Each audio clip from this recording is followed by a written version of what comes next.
Hi guys, welcome back to my channel. నా channel first time చూస్తుంటే subscribe చేసుకోండి. తెలివైన కోడలు తెలుగు స్టోరీ. ఒక గ్రామంలో రామయ్య అనే రైతు తన భార్యతో కలిసి ఉండేవాడు. అతనికి ఒక కొడుకుకు వివాహం జరిగిన కొన్ని రోజులకు కోడలు ఇంటికి వచ్చింది. ఆ కోడల పేరు లక్ష్మి. లక్ష్మి చాలా తెలివైనది, సంస్కారవంతమైనది. ఇంటి పనులే కాదు, పొలంలో కూడా సహాయం చేసేది. ఒక రోజు రామయ్యకు బాగా జ్వరం వచ్చింది.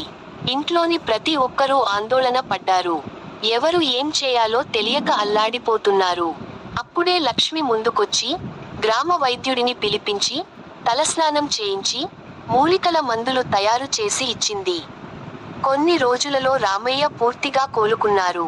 అప్పటి నుంచి రామయ్య, అతని భార్య లక్ష్మిని ఎంతో ఇష్టపడి ఇంటికి లక్ష్మీదేవి వచ్చింది అని అనుకునేవాళ్ళు. గ్రామంలో ఎవరికైనా సమస్య వచ్చినా ముందుగా లక్ష్మిని అడిగేవాళ్ళు.